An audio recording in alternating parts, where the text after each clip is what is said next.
आज हम दीवाने गालिब की गज़ल नंबर 228 पढ़ने की कोशिश करेंगे। बड़ी ही खूबसूरत गज़ल है और बड़े खूबसूरत सीन इस गज़ल के शेरों में मिर्ज़ा गालिब साहब ने पेश किए हैं। जैसे कि वो एक रेगिस्तान डिस्क्राइब करते हैं जहाँ पे महबूब की ज़ुल्फ़ों की खुशबू फैली हुई है। वो बहार की विदाई का मंज़र एक यहाँ पे क्रिएट करते हैं। वो रेगिस्तान की एक वादी डिस्क्राइब करते हैं जहाँ पे वहशी मजनू रहता है या रहा रहा करता था। तो अगर आप उन सीन्स को भी इमेजिन करेंगे तो इस गज़ल को और ज़्यादा एंजॉय शायद कर पाएंगे। तो आइए पहले गज़ल को पढ़ते हैं, फिर इसके शेरों को समझने की कोशिश करेंगे। तो गालिब साहब कहते हैं कि जिस जा नसीम शाना कशे जुल्फ़े यार है, जिस जा नसीम शाना कशे जुल्फ़ यार है, नाफा दिमाग आहुए दश्ते ततार है। किसका सुराग जलवा है हैरत को ए खुदा, किसका सुराग जलवा है हैरत को ए खुदा, आईना फर्श शश जहते इंतजार है जर्रा जर्रा तंगिए जासे गुबार शौक, है जर्रा जर्रा तंगिए जासे गुबार शौक, गर दाम ये है वुस्सते सहरा शिकार है। दिल मुद्दई ओ दीदा बना मुद्दा अलैह, दिल मुद्दई ओ दीदा बना मुद्दा अलैह, नज़ारे का मुकद्दमा फिर रूबकार है।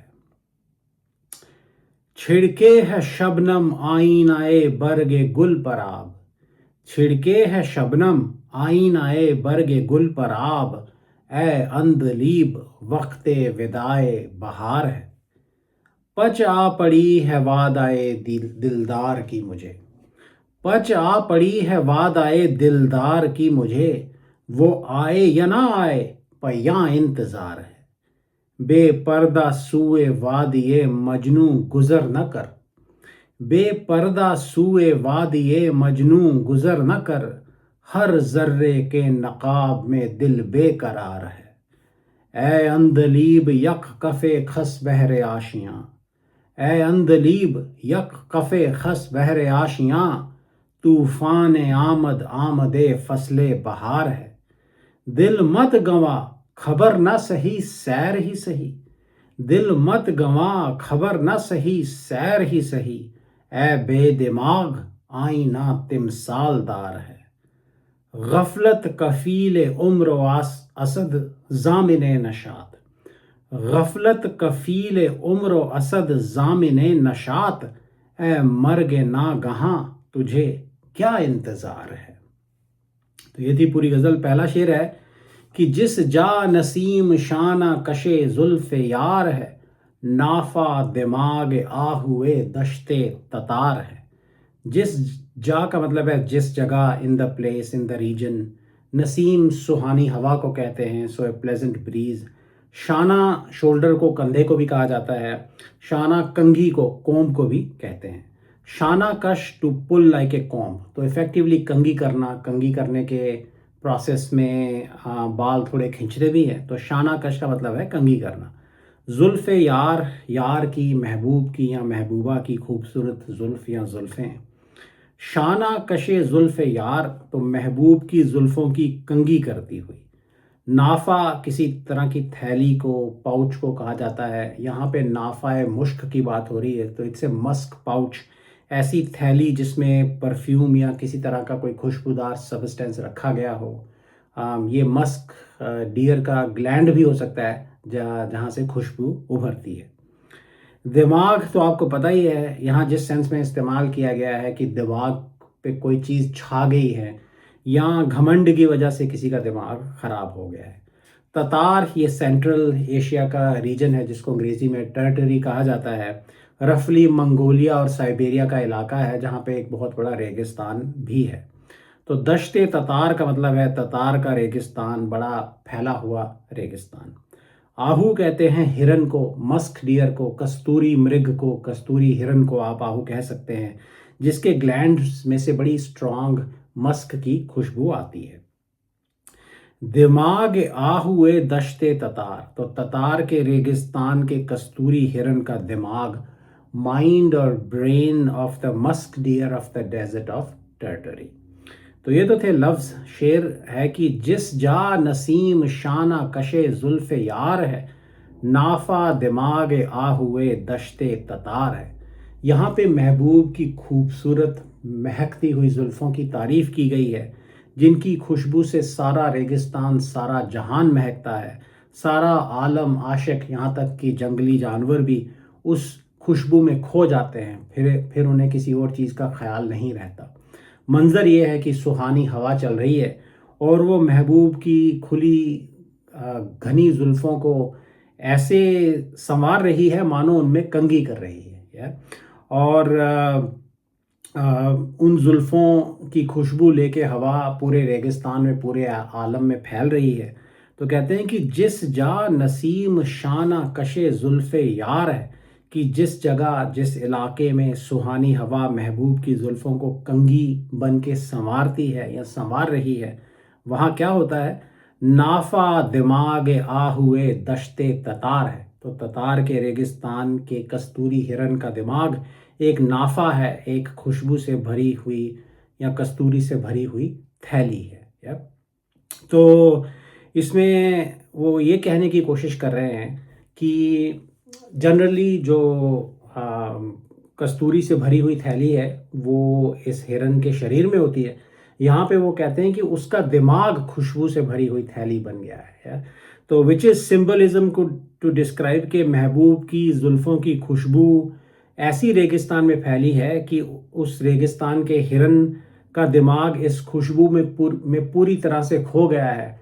वो अपना आप खो बैठा है। इतनी असरदार खुशबू है महबूब की जुल्फ़ों की कि इस हिरन को अब किसी और चीज़ का ख्याल नहीं रहता। या जनरली तो उसके शरीर में से खुशबू आती है, लेकिन यहाँ पे उसका दिमाग खुशबू से भरी थैली बन गया है, उस खुशबू में रच बस गया है, या? तो वो हिरन का दिमाग इस खुशबू में खो गया है। इतनी असरदार महबूब की जुल्फ़ों की खुशबू है। जब रेगिस्तान का ज़िक्र आता है तो मिर्ज़ा गालिब साहब अक्सर उसको एज ए सिंबल इस्तेमाल करते हैं मजनू के इश्क को डिस्क्राइब करने के लिए। और मजनू और हिरन का, रेगिस्तान के हिरन का ज़िक्र भी हम पहले शायरी में देख चुके हैं, गालिब साहब की शायरी में। तो हिरन जो है वो मजनू के लिए एक सिंबल हो सकता है। तो मजनू इश्क में अपना आप खो के, वहशी बन के, शहर से दूर रेगिस्तान में रहने के लिए तो आ गया, लेकिन उसकी लैला की, उसकी महबूबा की जुल्फ़ों की खुशबू यहाँ तक उसके पास पहुँच रही है। तो इफ़ेक्टिवली उसके दिमाग से महबूबा का तसव्वुर, महबूबा का ख़्याल नहीं गया। वो इस दश्त में रह के भी महबूब को याद करता है। महबूब की खुशबू शहर से इतनी दूर दश्त तक, आशिक तक पहुँच रही है, या? तो आशिक, महबूब की खुशबू, महबूब का ख़याल मजनू के साथ साथ हमेशा रहता है। दश्त तक उसके साथ साथ वो आया है ख़याल। ये रंग हो सकता है। जैसा मैंने कहा, मजनू और दश्त के हिरन का ज़िक्र हम पहले भी देख चुके हैं। एक थोड़ा कॉम्प्लिकेटेड शेर हमने गालिब साहब का पढ़ा था। वो शेर ये था: असद हम वो जुनून जोलां, गदाए बेसरो पा हैं, कि है सर पंजाए मिजगाए आहू पुश्त खार अपना। मैं इसकी डिटेल्स में नहीं जाऊँगा, लेकिन यहाँ पे भी गालिब साहब ने रेगिस्तान के हिरन और मजनू का ज़िक्र किया था। तो शायद हिरन आशिक के लिए, मजनू के लिए ही एक सिंबल है। और रंग इसके अंदर ये हो सकते हैं कि ये कस्तूरी हिरन इस कदर खुशबू में खो गया है, उसका दिमाग अब कुछ और सोचने के काबिल नहीं रहा, तो उसको किसी और चीज़ का ख्याल नहीं रहा। He has late his guard down. तो अगर इस हिरन का शिकार करना है तो ये मौका है, या? तो इस कदर, इस तरह का असर भी महबूब की जुल्फ़ों की खुशबू ने इस हिरन पे किया है। दिमाग को घमंड दर्शाने के लिए भी ये लफ्ज़ इस्तेमाल किया जाता है। तो एक रंग ये भी हो सकता है कि हिरन को झूठा घमंड है कि इस कस्तूरी की खुशबू को पैदा करने वाला वो खुद है। ऐसा नहीं है, उसके शरीर से कस्तूरी की खुशबू नहीं आ रही। जो कस्तूरी की खुशबू पूरे आलम में फैली है, वो महबूब की खुशबूदार जुल्फ़ों से उभर के आ रही है। तो ओवरऑल जैसा मैंने कहा, महबूब की तारीफ़ है, उसकी खूबसूरत खुशबूदार जुल्फ़ों की तारीफ़ है, और हवा लेके उन उन जुल्फ़ों की खुशबू को पूरे रेगिस्तान में, पूरे आलम में खुशबू को फैला देती है, और फिर पूरी कायनात, सब आशिक, जंगली जानवर तक उस खुशबू में खो जाते हैं। तो शेर था कि जिस जा नसीम शाना कशे जुल्फ़े यार है, नाफा दिमागे आ हुए दश्ते ततार है। अगला शेर देखें कि किसका सुराग जलवा है हैरत को ए खुदा, आईना फर्श शश जहते इंतज़ार है। सुराग किसी तरह का साइन, ट्रेस, पता या निशान। सुराग जलवा किसी के जलवे का सुराग, साइन और ट्रेस ऑफ somebody's appearance और somebody's glory। हैरत, हैरान होने की दशा, अमेजमेंट। हम कई बार गालिब साहब की शायरी में देख चुके हैं कि जब खूबसूरत महबूब आशिक के सामने आता है तो आशिक उसकी खूबसूरती को देख के हैरान हो जाता है, उसका मुंह खुला का खुला रह जाता है, वो एक टुक बस महबूब के खूबसूरत चेहरे को निहारता रह जाता है। या आईना तो आपको पता ही है, मिरर को कहते हैं। फर्श जो है वो फ्लोर को भी कह सकते हैं, फ्लोर पे बिछे हुए कारपेट को, कालीन को भी फर्श कह सकते हैं। शश जिहत का मतलब है 6 दिशाएं, 6 डायरेक्शंस। इफेक्टिवली जिस दिशा में चाहें आप देखें, या और पूरा आलम, हर डायरेक्शन को यहाँ पे इंक्लूड किया गया है। जिस तरफ आप देख सकते हैं पूरा आलम, सारा जहान, या वो शश जिहत इंडिकेट करता है। और फर्श शश जिहत इंतज़ार, इंतज़ार की 6 दिशाओं का फर्श या कालीन। So carpet of the 6 directions of waiting. तो मानो हर तरफ इंतज़ार का फर्श बिछा हुआ है। इमेजरी है दर्शाने के लिए कि हर तरफ इंतज़ार का आलम है। पूरी दुनिया में जिस डायरेक्शन में, जिस दिशा में आप देखें, इंतज़ार का आलम है, इंतज़ार का फर्श बिछा हुआ है। आने वाला कहाँ से आएगा पता नहीं, लेकिन जो इंतज़ार कर रहा है वो हर दिशा में, हर डायरेक्शन में पे ध्यान रखे हुए है, अपनी निगाह रखे हुए है कि ना जाने कहाँ से महबूब के दर्शन हो जाएं। तो पूरे आलम में हर डायरेक्शन में इंतज़ार का फर्श बिछा हुआ है। तो कहते हैं कि किसका सुराग जलवा है हैरत को ए खुदा, आईना फर्श शश जिहते इंतज़ार है। तो महबूब की आमद का मंजर है, उसको एक रिटोरिकल सवाल की शक्ल में पेश किया गया है और एक खूबसूरत सीन यहाँ पे क्रिएट किया गया है। तो एक सवाल पूछा जा रहा है कि किसका सुराग जलवा है हैरत को ए खुदा, कि ए खुदा हैरत को ये किसके जलवे का सुराग मिला है। या तो किसका सुराग जलवा बताया नहीं गया कि किसके जलवे का या किसकी आमद का सुराग आशिक को मिला है। मोस्ट लाइकली महबूब की आमद का सुराग यहाँ पे मिला है। ये कोई रूहानी महबूब भी हो सकता है, कोई और बड़ी हस्ती भी हो सकती है, लेकिन मोस्ट लाइकली यहाँ पे महबूब के आने का सुराग, महबूब के जलवे का सुराग आशिक को मिला है।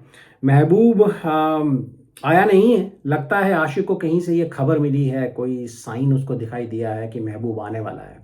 अब वो सुराग क्या है, कुछ भी हो सकता है, ओपन एंडेड है। हो सकता है कि पिछले शेर में जो महबूब की जुल्फ़ों की खुशबू की बात की गई थी, वो खुशबू भी आशिक तक आ पहुंची है और आशिक को लगता है कि महबूब खुद आने वाला है।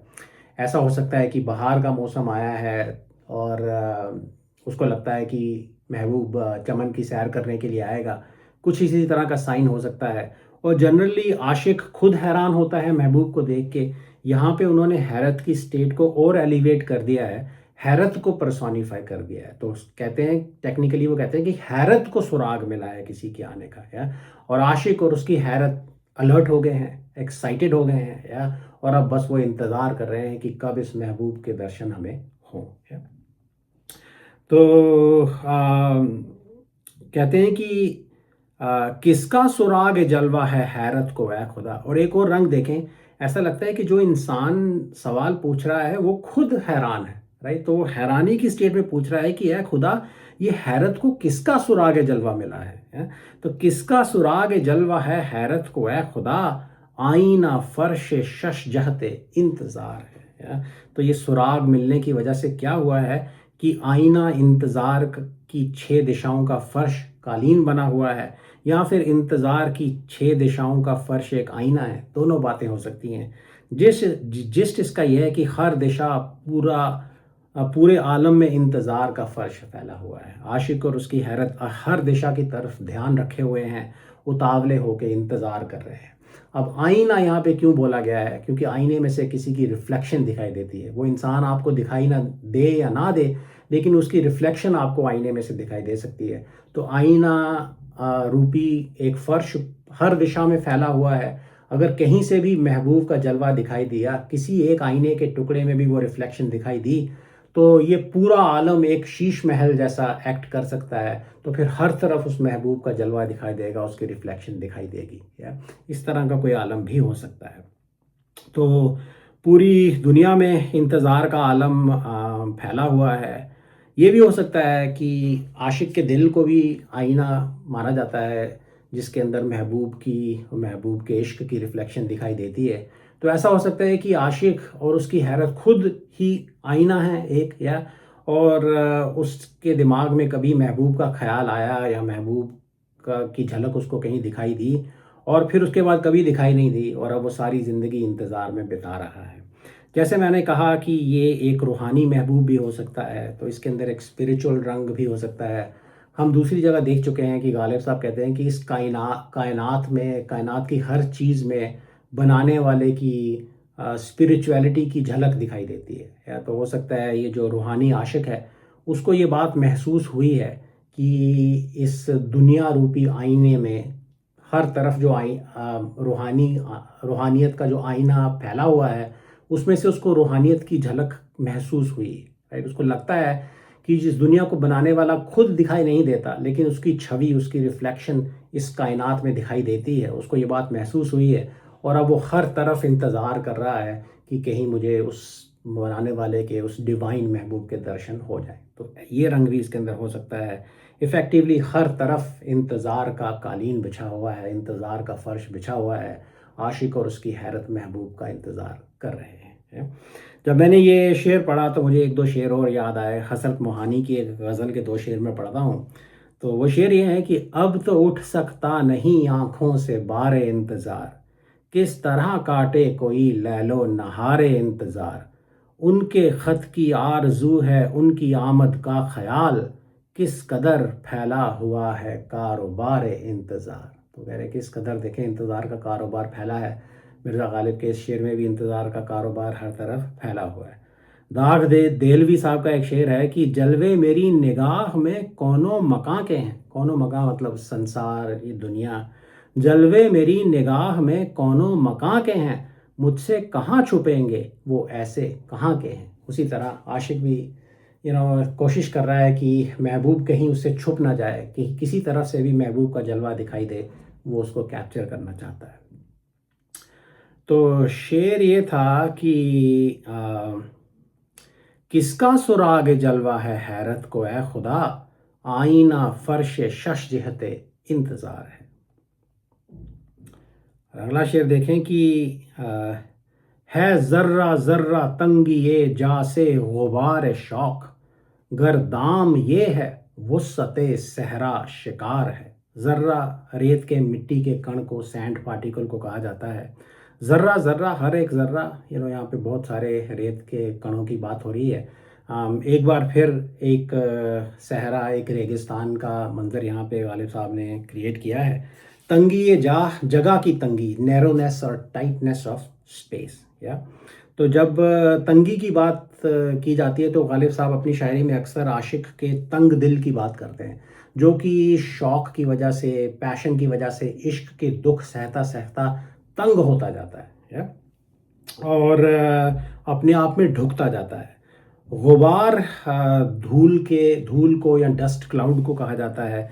मन का दुख जो है, आशिक के दिल के अंदर जो दुख दर्द या जो जज्बातों की शिद्दत, जो इंटेंसिटी है, इमोशनल इंटेंसिटी, या इश्क का जो दुख दर्द समाया हुआ है, उसको भी गुबार कहा जाता है, या? और यहाँ पे ज़र्रे ज़र्रे की बात की गई है, तो जो ये ड्यूल मीनिंग वाले जो लफ्ज़ हैं वो गालिब साहब ने डिलिबरेटली इस्तेमाल किए हैं। गुबार शौक़, इश्क का, जुनून का, पैशन का गुबार। या दाम कहते हैं जाल को, शिकारी का जाल, जिसके अंदर शिकारी अपने शिकार को फंसाता है। वुस्सत सहरा, तो रेगिस्तान का फैलाव, विस्तार, एक्सपेंस ऑफ द डेजर्ट, बहुत बड़ा रेगिस्तान है, उसका फैलाव। तो शेर है कि है ज़र्रा ज़र्रा तंगी ये जासे गुबार शौक, गर दाम ये है वुस्सते सहरा शिकार है। तो इसके अंदर ओवरऑल आशिक के शौक़ की इंतहा और उसके दिल के दुख को डिस्क्राइब किया गया है। किस कदर वो दुख दर्द का एक गुबार अपने दिल में बसाए हुए जीता है, या उसको डिस्क्राइब किया गया है। आशिक अपने दिल में शौक़ का इतना गुबार लिए बैठा है कि अगर वो इस दुनिया में, आलम में बाहर फैल जाए तो पूरा रेगिस्तान उस गुबार में समा सकता है। वो गुबार, वो खाक पूरे रेगिस्तान को अपने अंदर ऐसे फंसा सकती है जैसे कि शिकारी अपने जाल में एक शिकार को फंसाता है। तो इसकी इमेजरी में आप एक ऐसी तंग जगह इमेजिन करें जिसके अंदर, जहाँ पे इतना दबाव है कि कोई चीज़ वहाँ फंस जाए तो फिर वो टूट के चकनाचूर हो जाएगी। तो अगर कोई पत्थर उसके अंदर फंस जाए तो वो इस कदर क्रश हो जाएगा कि उसकी खाक बन जाएगी, या ज़र्रे ज़र्रे में वो बिखर जाएगा। या और यहाँ पे वो कह रहे हैं, और शायद रेगिस्तान में ही ऐसा हो रहा है, ज़र्रों की बात हो रही है, तो एक वहशी आशिक, दुखी आशिक, मजनू जैसा आशिक शायद रेगिस्तान में घूम रहा है, और इतना तंग उसका दिल हो चुका है शौक़ के जज्बात की इंटेंसिटी की वजह से, दुख दर्द सहता सहता उसका दिल वो तंग जगह बन चुका है, जहाँ अगर कोई ज़र्रा आ जाए तो वो इस कदर पीसा जाएगा कि वो उस ज़र्रे में से एक खाक का बादल उभर के आ जाएगा, उस ज़र्रे में से एक गुबार निकल के आ जाएगा। तो ज़र्रा ज़र्रा गुबार बन सकता है आशिक के दिल की तंगी में पिस के। तो इस तरह का मंजर उन्होंने डिस्क्राइब किया है। तो कहते हैं कि है ज़र्रा ज़र्रा तंगी ये जा से गुबार शौक़, की जगह की तंगी की वजह से शौक़ का गुबार पिस के ज़र्रा ज़र्रा बन गया है, या फिर ज़र्रा ज़र्रा पिस के गुबार शौक़ बन गया है, शौक़ का गुबार बन बैठा है। या तो जैसा मैंने बताया,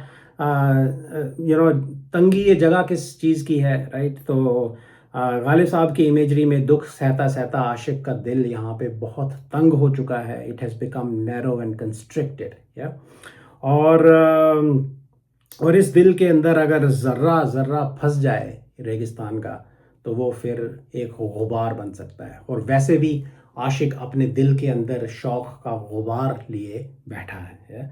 तो इस पहली लाइन का जिस्ट ये है कि एक आशिक के तंग दुखी दिल में इश्क का, शौक़ का एक गुबार, एक तूफ़ान, एक डस्ट क्लाउड मचा हुआ है। A dust cloud of passion has been created in the heart of the lover. और दिल तंग भी है, तंगी की वजह से गुबार या ज़र्रा ज़र्रा पिस भी रहा है, मगर उस दिल के अंदर इतनी जगह भी है कि एक बहुत बड़ा गुबार वो अपने अंदर समाये हुए बैठा रहता है। तो देखें, तो कॉन्ट्राडिक्शन है यहाँ पे, राइट। वो तंग भी है, कोई चीज़ उसमें फंस जाए तो उसको वो पीस डाले, इतना प्रेशर है उस तंग दिल के अंदर, लेकिन उसके अंदर इतनी जगह भी है, राइट, इतनी इमोशनल उसके अंदर जगह भी है कि वो शौक़ का एक बड़ा बवंडर, एक बड़ा गुबार अपने अंदर समाये बैठा रहता है। या अच्छा, तो दूसरी लाइन में कहते हैं कि गर दाम ये है वुस्अते सहरा शिकार है, कि अगर ये ज़र्रा ज़र्रा अगर जाल है या जाल बन जाए तो फिर ये इस बड़े रेगिस्तान के फैलाव को शिकार बना सकता है। या तो ये इतना गुबार आशिक के दिल में से निकलेगा, या कि ये जो धूल का बादल, ये जो गुबार आशिक के दिल में से एस्केप करेगा, निकलेगा, वो इस पूरे रेगिस्तान को अपने आगोश में ले सकता है, इस पूरे रेगिस्तान को कवर कर सकता है, एक जाल बन के इस पूरे रेगिस्तान को शिकार की तरह अपने अंदर फंसा सकता है। तो और कह रहे हैं कि ज़र्रा ज़र्रा, तो हर एक ज़र्रा रेगिस्तान पे छा सकता है। तो आप इमेजिन करें कि अगर सारे ज़र्रे, सारा गुबार आशिक के दिल का बाहर निकल आए तो फिर इस दुनिया पे किस तरह की क़यामत वो बर्पा कर सकता है। या अच्छा, अब ये गुबार निकलेगा कैसे, ये भी सवाल पैदा होता है। अगर इतना प्रेशर दिल में बन जाए, इतना इंटेंस दुख दर्द उसके दिल में पैदा होता जाए, बढ़ता जाए, राइट, कि अब वो दिल में समा ना सके तो उसका दिल फट जाएगा और फिर ये गुबार बाहर निकल जाएगा, दुनिया पे फैल जाएगा। महबूब अपनी नज़रों का तीर आशिक के दिल पे चलाए, उसके दिल को फाड़ दे तो ये गुबार बाहर निकल सकता है। इससे साथ साथ शायद आशिक की मौत भी आ जाएगी। ये गुबार एक खून के आंसुओं का सैलाब बन के भी आशिक की आंखों से निकल सकता है और इस दुनिया को अपने सैलाब में, इस रेगिस्तान को अपने सैलाब में डुबो सकता है। तो ये सारी पॉसिबिलिटीज़ पैदा होती हैं। ओवरऑल इसका जिस्ट ये है कि आशिक का दिल शौक़ की वजह से इश्क के दुख सहता सहता बहुत तंग हो गया है, या और वो अपने दिल में इस कदर दुख दर्द का गुबार लिए घूमता है, शौक़ का गुबार लिए घूमता है कि अगर वो दिल से बाहर निकल जाए तो पूरे रेगिस्तान को अपना शिकार बना सकता है। पूरा रेगिस्तान आशिक के दिल के गुबार में समा सकता है। तो कहते हैं, है ज़र्रा ज़र्रा तंगी ये जासे गुबार शौक़, गर दाम ये है वुस्ते सहरा शिकार है। अच्छा, कहते हैं कि दिल मुद्दई और दीदा बना मुद्दा अलैह, दिल मुद्दई और दीदा बना मुद्दा अलैह, नज़ारे का मुकद्दमा फिर रूबकार है। या तो ये जो लफ्ज़ है अलैह, इसको मैंने 2-3 सोर्सेज में अलग अलग फॉर्म में देखा। एक जगह पे इसको अलीह लिखा गया था, एक जगह कुछ और लिखा गया था। रेख्ता.com पे आई थिंक इसको अलैह लिखा गया है। मुझे लगता है ये सही लफ्ज़ है, तो मैं इसीलिए इसको अलैह पढ़ूंगा। तो कहते हैं, दिल मुद्दई और दीदा बना मुद्दा अलैह, नज़ारे का मुकद्दमा फिर रूबकार है। मुद्दई दावेदार, प्लेंटिफ, जो कोर्ट में किसी के खिलाफ मुकद्दमा लेके आए, जो किसी के खिलाफ कोई दावा करे। दीदा कहते हैं आँख को, मुद्दा अलैह डिफेंडेंट, जिसके ऊपर दावा किया गया है या जिसके ऊपर मुकद्दमा किया गया है। और नज़ारा कोई खूबसूरत मंजर, स्पेक्टिकल, या उसको देखना, किसी खूबसूरत मंजर को देखना भी हो सकता है नज़ारा करना। रूबकार पेश होने वाला, जिस मुकदमे की कोर्ट में सुनवाई होने वाली है या सुनवाई हो रही है। तो बड़ा विटी शेर है ये। हम दूसरी जगह भी देख चुके हैं कि आशिक के दिल और उसकी आंखों के बीच में एक कॉन्फ्लिक्ट चलता रहता है। तो यहाँ पे भी आशिक के दिल और आंख में कॉन्फ्लिक्ट पैदा हो गया है। दीदा आंख या दीदा किसका है ये डिफाइन नहीं किया गया है। मल्टीपल पॉसिबिलिटीज़ हैं। दिल तो हमेशा आशिक का होता है, यूजुअली आशिक का होता है। आंख भी उसकी अपनी हो सकती है, महबूब की आंख भी हो सकती है। तो पहले आशिक की आंख की बात करते हैं। तो आशिक का दिल अगर आशिक का दिल अगर है यहाँ पे, तो कहते हैं कि मेरे दिल ने मेरी आंख या मेरी आंखों के खिलाफ मुकदमा कर दिया है। तो दिल मुद्दई और दीदा बना मुद्दा अलैह, कि दिल मुद्दई है जिसने कोर्ट केस किया है, और मेरा दीदा मुद्दा अलैह बना है। मेरी आंखें वो एंटिटी है जिनके खिलाफ मुद्दा किया गया है, जिनके खिलाफ मुकदमा किया गया है। तो मेरा दिल जो है वो मुद्दा करने वाला है, कोर्ट केस करने वाला है, और मेरी आंखें जो हैं वो डिफेंडेंट हैं इस केस में। तो और कहते हैं कि नज़ारे का मुकदमा फिर रूबकार है। तो कहते हैं कि नज़ारे के मामले का जो मुकदमा है उसकी आज जज साहब के सामने पेशी है, उसकी आज सुनवाई है। तो क्या रंग है इसके अंदर। दिल ने दावा किया है कि इस कमबख्त आँख के कारण मैं ज़ख्मी हुआ, मेरा नुकसान हुआ है या मेरा कत्ल हुआ है। तो ना ये आँख उस खूबसूरत महबूब का नज़ारा करती, ना मेरा खून होता, ना मैं ज़ख्मी होता। इस आँख का कसूर है कि मैं बर्बाद हुआ। तो आँख ने महबूब की तरफ देखा और मेरे लिए ये मुसीबत पैदा की, और अब मैं बेचारा दिल कहता है कि मैं दुख दर्द सहता हूँ, मैं मरने वाला हूँ या मैं मर चुका हूँ, या तो मेरा बहुत बड़ा नुकसान इस आँख ने करवाया है। इसकी वजह से मैं महबूब के इश्क में पड़ा, ना ये खूबसूरत महबूब की तरफ देखती, ना मेरे लिए ये मुसीबत पैदा होती है। तो इसलिए मुझे आँख से कोई कंपनसेशन दिलाई जानी चाहिए। तो उसने मुकदमा कर दिया है आँख के खिलाफ, कि आँख को सज़ा होनी चाहिए या मुझे कोई मुआवजा मिलना चाहिए, ये दिल कह रहा है। अच्छा, दूसरा रंग, आशिक के दिल ने महबूब की कातिल आँख पे दावा किया है। ये भी हो सकता है कि महबूब की आँख ने मेरे दिल को ज़ख्मी किया है। तो लेकिन शायद ज़्यादा मज़ेदार यही है कि उसके अंदर ये कॉन्फ्लिक्ट चल रहा है, आशिक के अंदर ही, और आशिक के दिल ने आशिक की आँख के ऊपर मुकदमा कर दिया है। अब फैसला क्या होगा इसका, ये ओपन एंडेड है। दिल हार सकता है, आँख कह सकती है कि इतना खूबसूरत महबूब है, मुझसे रहा नहीं गया, देखना लाजिम था, तो मैंने ये जानबूझ के नहीं किया, आई एम इनोसेंट। आँख काउंटर क्लेम भी कर सकती है कि दिल ने ही मुझे मजबूर किया था, तमन्ना तो पहले दिल में पैदा हुई थी, इस वजह से मैंने महबूब की तरफ देखा। सो इस तरह के आर्ग्यूमेंट्स इस केस में हो सकते हैं। ये किसी तरह की पब्लिक इंटरेस्ट लिटिगेशन भी हो सकती है। तो आशिक समाज ने ही आशिकों की तरफ से महबूब की आंख पे दावा कर दिया है। तो इसका फैसला क्या होगा, again that's open ended. Warning हो सकती है कि ए महबूब तो ऐसा ना करा कर, आशिकों के दिलों को ज़ख्मी ना किया कर। ए महबूब के लिए ये वार्निंग हो सकती है, महबूब के लिए।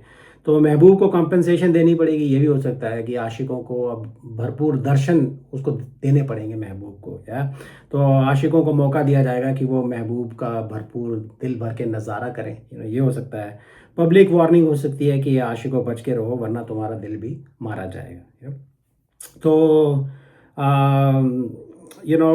मुकदमा तो दिल ने किया है, मगर ये भी हो सकता है कि यहाँ पे दिल की चोरी का भी मामला हो, क्योंकि शायरी में हमने देखा है कि महबूब अक्सर आशिकों से उनका दिल चुरा लेते हैं। तो ये सारी पॉसिबिलिटीज़ यहाँ पे पैदा होती हैं। ये इस तरह के रंग हम गालिब साहब की शायरी में पहले भी देख चुके हैं।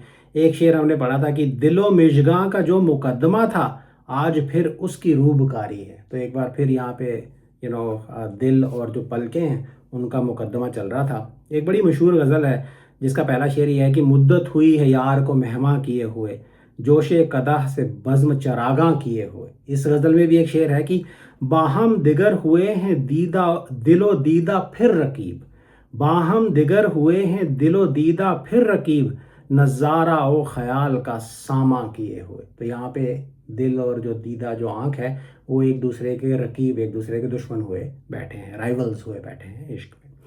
तो ये सारे रंग हैं इस शेर में। तो शेर था कि दिल मुद्दई और दीदा बना मुद्दा अलह, नज़ारे का मुकदमा फिर रूपकार है। तो नज़ारे के मामले का जो मुकदमा है उसकी आज सुनवाई हो रही है।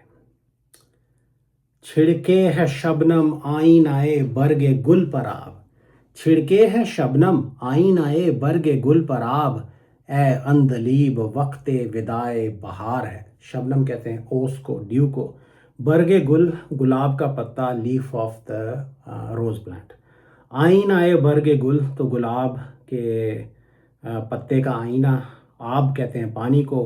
अंदलीब, बुलबुल को, नाइटिंगेल को कहा जाता है, जो बाहर के मौसम में बाग में आती है, गुलाब से इश्क करती है, नगमे गाती है। वक्त विदाए बहार, तो बहार के मौसम की विदाई का वक्त, रुखसत का वक्त।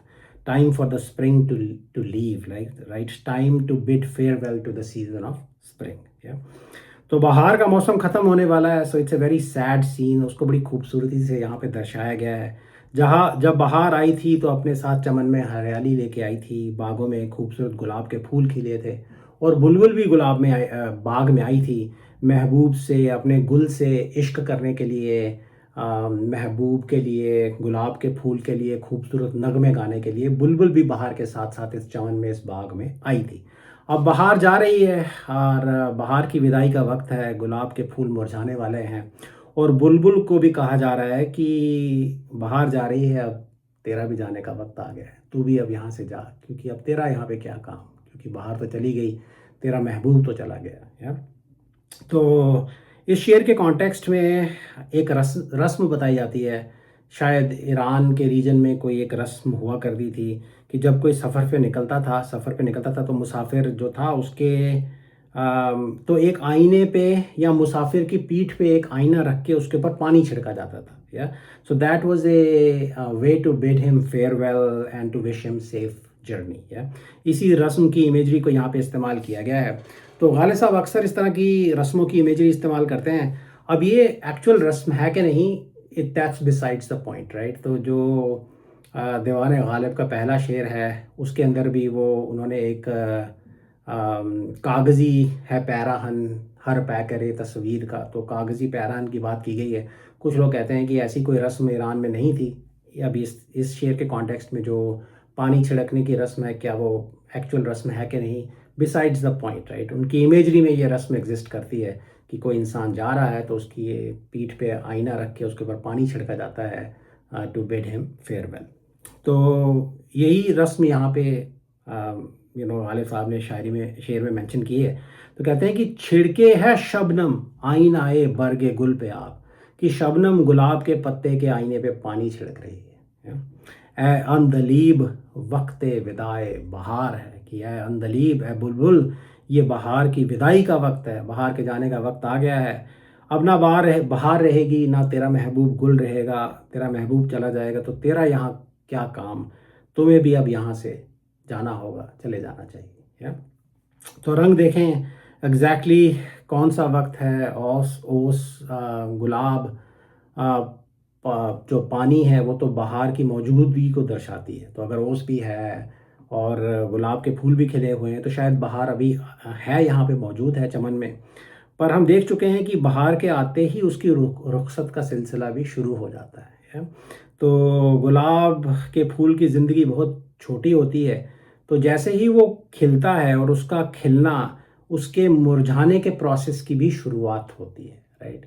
तो तो ऐसा ही वक्त यहाँ पे हो सकता है। बहार के बीचों बीच बुलबुल को ज़माने को ये याद आ गया है कि बहार जाने वाली है, तो बहार को विदा करने का वक्त आ गया है या आने वाला है। या तो ये इंसान की छोटी सी ज़िंदगी पे कमेंट्री भी हो सकती है। महबूब और आशिक के विसाल पे भी कमेंट्री हो सकती है, क्योंकि आशिक और महबूब का विसाल जो होता है वो भी मुख्तसर होता है। It's also very short lived. या तो खूबसूरत इमेजिनेशन देखें, गुलाब के फूल और पत्तों पे सुबह सुबह ओस पड़ी होती है और शायर कह रहा है कि ओस गुलाब के पत्ते के आईने पे पानी छिड़क रही है। या so that is how he reimagines the physical phenomenon of this world. या तो वो कहते हैं उनको ओस पड़ी हुई दिखाई दे रही है, लेकिन उनकी इमेजिनेशन में ये ओस जो है ये गुलाब के पत्ते के आईने पे पानी छिड़कने के लिए आई है। या ऐसा भी हो सकता है कि यहाँ गुलाब के कुछ शुभ चिंतक लोग भी हैं जो अच्छा चाहते हैं, और एक बुलबुल ही उसकी आशिक नहीं है, और भी हैं।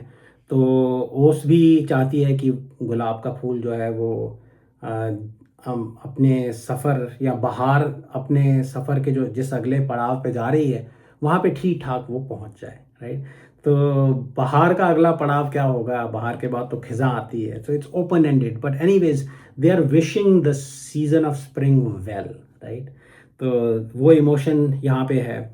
और यू नो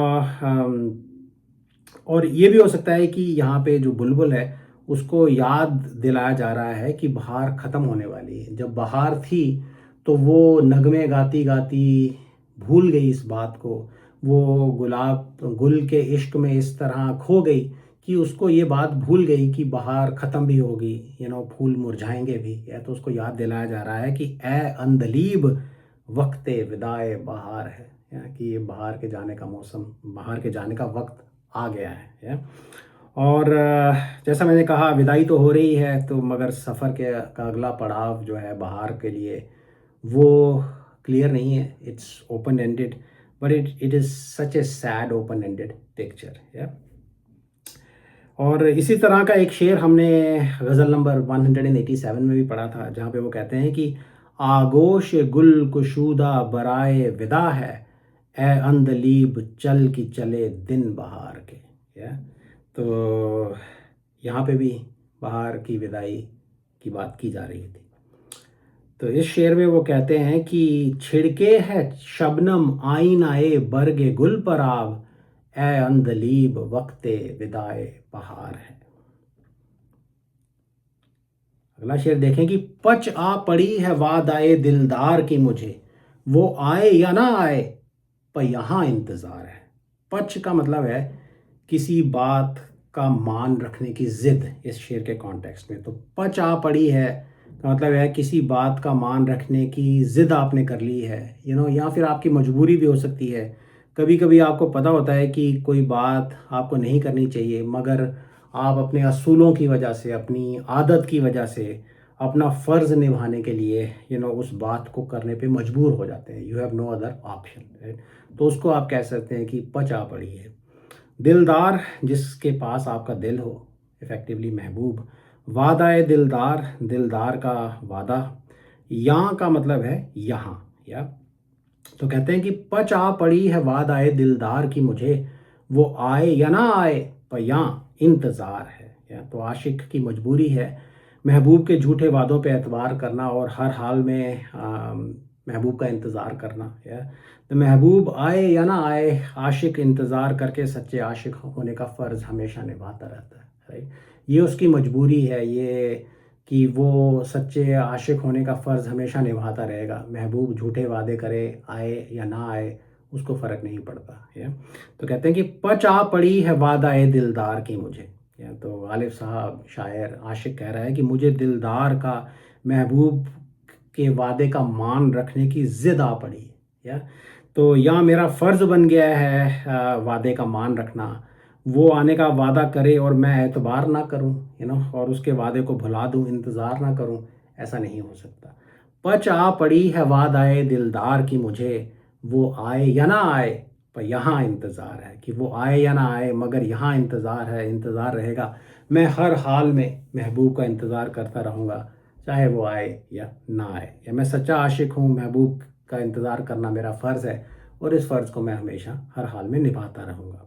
तो महबूब अक्सर झूठे वादे वादे करता है, वो ज़ालिम है, वादा करके नहीं आता, मगर आशिक को फ़र्क नहीं पड़ता, वो हर हाल में उसका इंतज़ार करता है।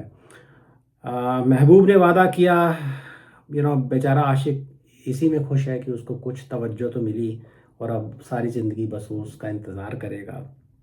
ऐसा हो सकता है कि किसी किसी ने पूछा है कि ज़ालिम महबूब कभी अपना वादा नहीं निभाता, तो फिर क्यों उसका इंतज़ार करते हो, उसके इंतज़ार में क्यों अपनी ज़िंदगी तुम बर्बाद करते हो। और वो अपने आप को एक्सप्लेन करता हुआ आशिक कहता है, अपने आप को डिफेंड करता हुआ कहता है कि मैं सच्चा आशिक हूँ, मैं हर हाल में वादे का मान रखूँगा, मुझे ज़िद है, ये मेरा फ़र्ज़ है। I will hold my end of the bargain no matter what. तो कहते हैं कि पच आ पड़ी है वादाए दिलदार की मुझे, वो आए या ना आए पर यहाँ इंतज़ार है।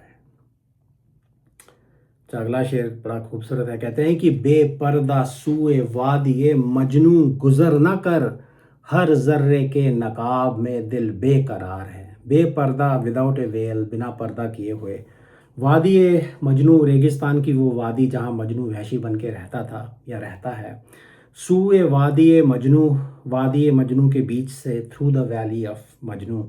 ज़र्रा वंस अगेन रेत का कण, सैंड ग्रेन, मिट्टी का कण भी हो सकता है। दिले बेकरार, बेकरार बेचैन दिल, रेस्टलेस हार्ट, जिससे जो हमेशा परेशान और उतावला रहता है, जिसके नसीब में ही नहीं है चैन से रहना, आराम से रहना। राइट। तो कहते हैं कि बेपर्दा सूए वादिए मजनू गुजर न कर, हर जर्रे के नकाब में दिल बेकरार है। तो मजनू को बहुत बड़ा आशिक माना जाता है। गालिब साहब कई बार उसकी तारीफ़ करते हैं।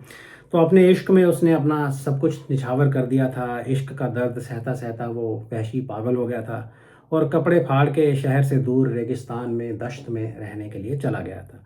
तो यहाँ खूबसूरत इमेजरी है उस रेगिस्तान की, एक वादी की, एक वादी को दर्शाया गया है और उसको वादी मजनू बोला गया है, जहाँ मजनू रहता है या मजनू रहता था। या तो इस सच्चे वहशी आशिक ने ऐसा असर रेगिस्तान पे किया है, राइट, क्योंकि वो इतना सच्चा आशिक है, राइट।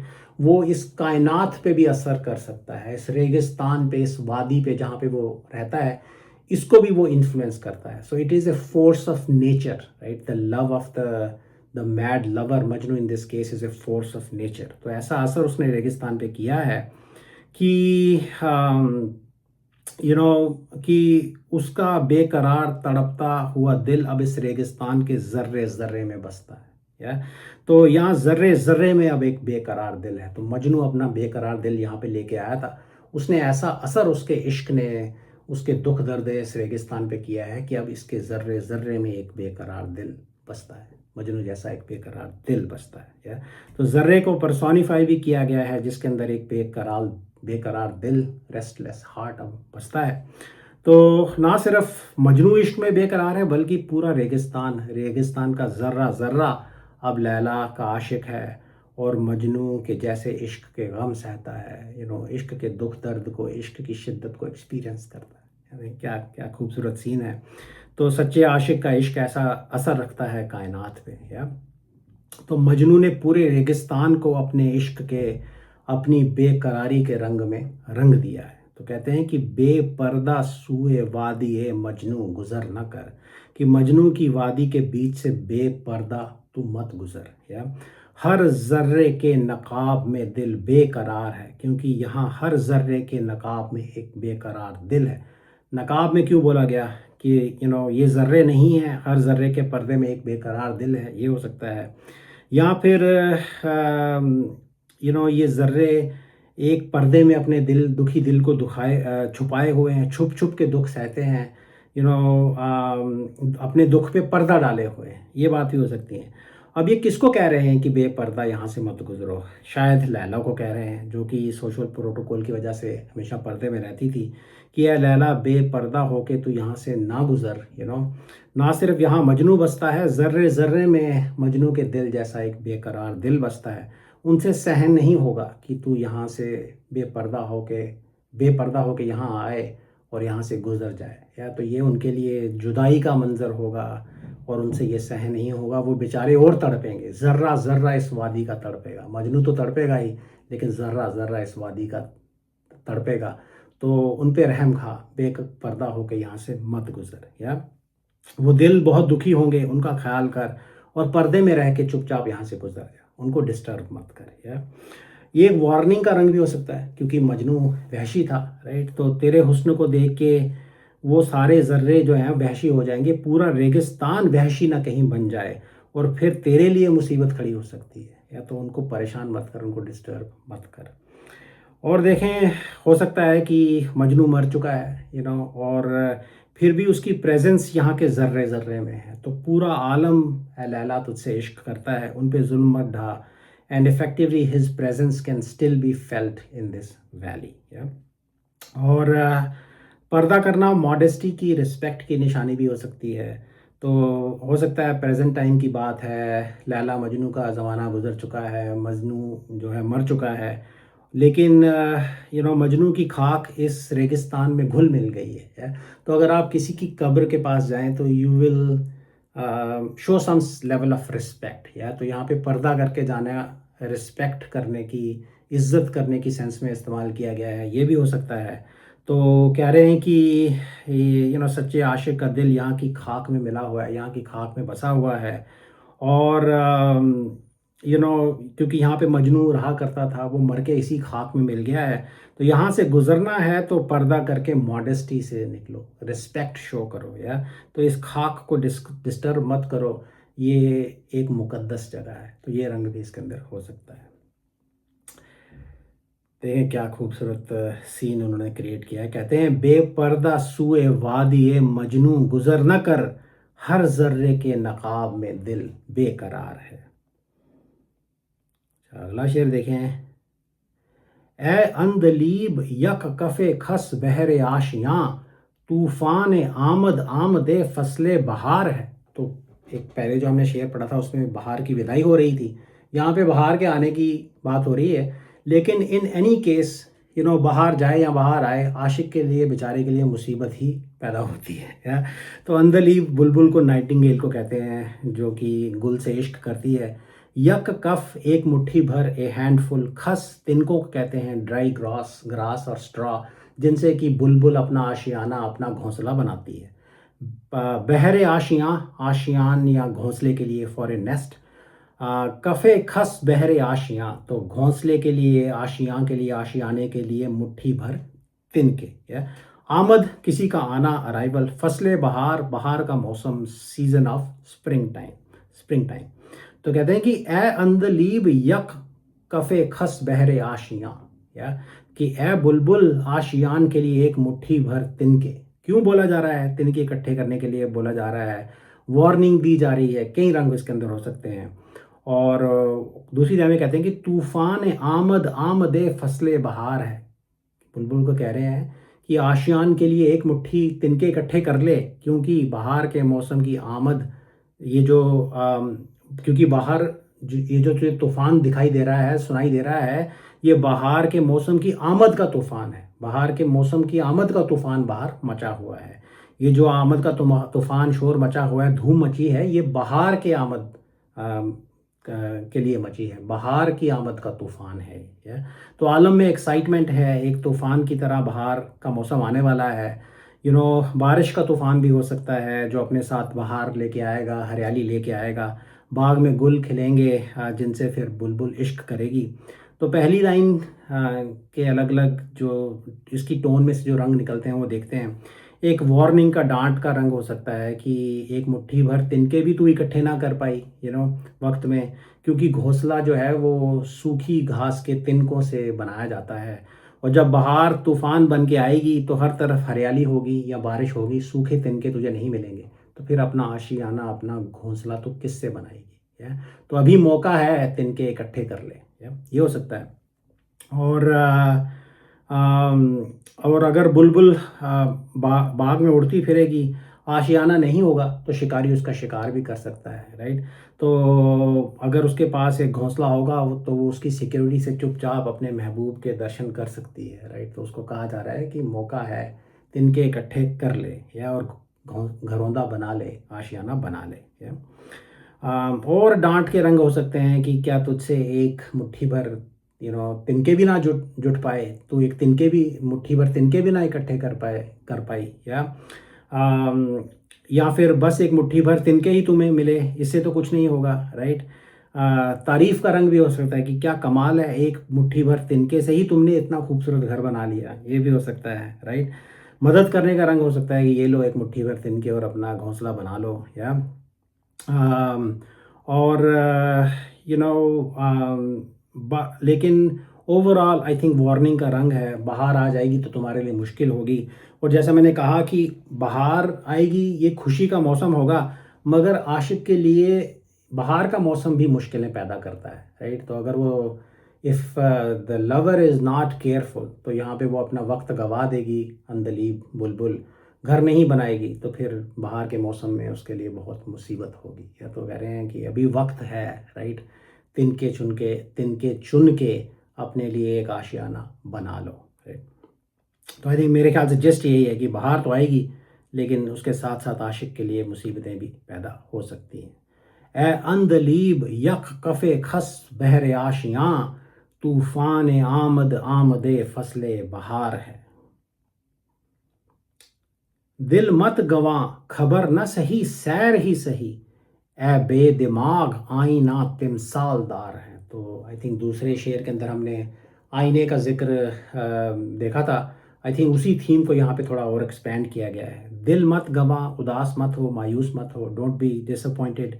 खबर, न्यूज़, जानकारी, इंफॉर्मेशन भी हो सकती है। खबर मिलना कि आपको किसी बात का पता चला है, यहाँ आपको किसी की तलाश थी, उसके बारे में आपको खबर मिली है।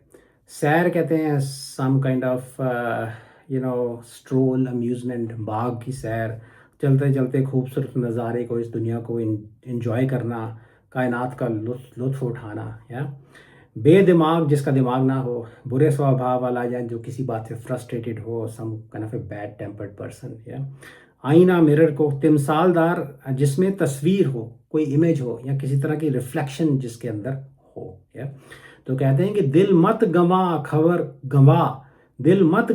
खबर न सही सैर ही सही, ए बेदिमाग आईना तिमसालदार है। तो दिल को आईने से कंपेयर किया जाता है, जैसा मैंने कहा, दिल आईने की तरह नाजुक होता है और उसके अंदर महबूब की छवि, उसकी झलक, उसकी रिफ्लेक्शन भी दिखाई देती है। इस कायनात को भी एक सेंस में आईना माना जाता है, क्योंकि उसमें से कायनात बनाने वाले की रिफ्लेक्शन दिखाई देती है। ये रंग हम गालिब साहब की शायरी में देख चुके हैं। वो खुदाई खुद दिखाई नहीं देती, लेकिन उसकी छवि इस कायनात रूपी आईने में रिफ्लेक्ट करती है, दिखाई देती है, या तो यहाँ इस शेर में एक आशिक को कहा जा रहा है जो महबूब की तलाश में निकला है, या फिर एक ऐसा इंसान जो कि रूहानी सफ़र पे खुदा की तलाश में निकला है, और वो चाहता था, जो वो चाहता था वो उसको नहीं मिला, महबूब नहीं मिला, ऊपर वाला नहीं मिला, और वो फ्रस्ट्रेटेड है, गुस्से में है, अपना दिमाग वो खो रहा है, या तो उससे कहते हैं कि ये तेरा सफ़र, ये तेरी तलाश, ये तेरी जुस्तजू बेकार नहीं गई, या ये बेकार नहीं है, या दिल मत गवा खबर ना सही सैर ही सही, कि दिल मत गवा, उदास मत हो, अगर खबर नहीं मिली महबूब की या रूहानी महबूब की, तो सैर ही सही, इस तलाश की मंजिल ना मिली, महबूब नहीं मिला, महबूब की खबर नहीं मिली, खुदा की खबर नहीं मिली, मगर तूने इस दुनिया की सैर तो की, या तो तलाशते इस कायनात की खूबसूरती का लुत्फ़ तो तूने उठाया, तो इस दुनिया की सैर तो तूने की। ए बेदिमाग आईना तिमसालदार है, कि ए पागल बेदिमाग, ये आईना ऐसा आईना है जिसमें से एक छवि, एक रिफ्लेक्शन, एक तस्वीर दिखाई देती है। तो क्या रंग है इसके अंदर? तलाश में तूने दिल के जज्बात के रंग तो देखे, तो दिल की सैर तो की, और ये दिल वो आईना है जिसमें से महबूब की छवि झलकती है, महबूब का नूर जिसमें रिफ्लेक्ट होता है। तो डायरेक्टली तुझे वो दिखाई नहीं दिया, मगर उस महबूब की प्रेजेंस का मज़ा तो तूने उठाया, या तो ये तलाश तेरी बेकार नहीं गई.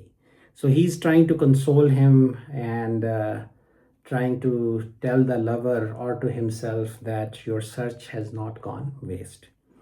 और दूसरा रंग जैसा मैंने कहा रूहानी रंग है कि जो डिवाइन महबूब है, खुदाई तो नहीं मिली, ईश्वर के दर्शन तो नहीं हुए, उसकी खबर तो नहीं मिली, मगर इस कायनात की सैर तो तूने की, और इस कायनात इस दुनिया रूपी आईने में उस बनाने वाले का नूर झलकता है. So the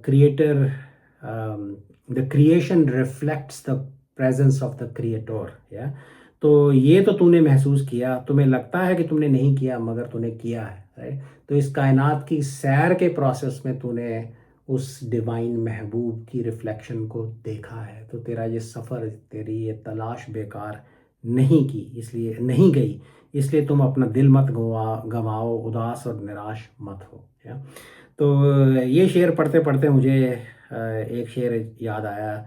Umrao John film में एक गज़ल गाई गई है जिसका एक शेर है कि जुस्तजू जिसकी थी उसको तो ना पाया हमने, इस बहाने से मगर देख ली दुनिया हमने. तो ये शेर मुझे याद आया. थोड़ा सा अलग इसका कॉन्टेक्स्ट है.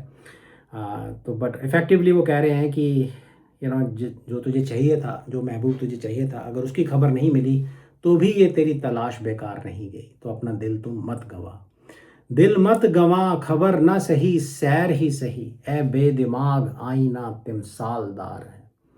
और ये आखिरी शेर देखें, कहते हैं कि गफलत कफील उम्र असद जामिन नशात, गफलत कफील उम्र ओ असद जामिन नशात, ए मर्गे नागहां तुझे क्या इंतज़ार है.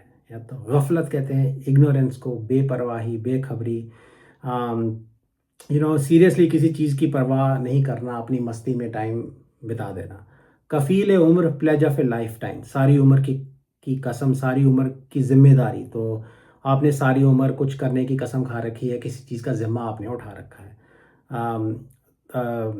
ज़ामिन जो किसी चीज़ का ज़िम्मा उठाता है, तो किसी चीज़ की श्योरिटी या गारंटी जो किसी चीज़ की देता है. या और नशात कहते हैं खुशी को, जॉय को, हैप्पीनेस को. ज़ामिन नशात जिसने खुशी का ज़िम्मा उठा रखा हो. या और मर्गे नागहां अचानक आ जाने वाली मौत, सो सडन अनएक्सपेक्टेड डेथ.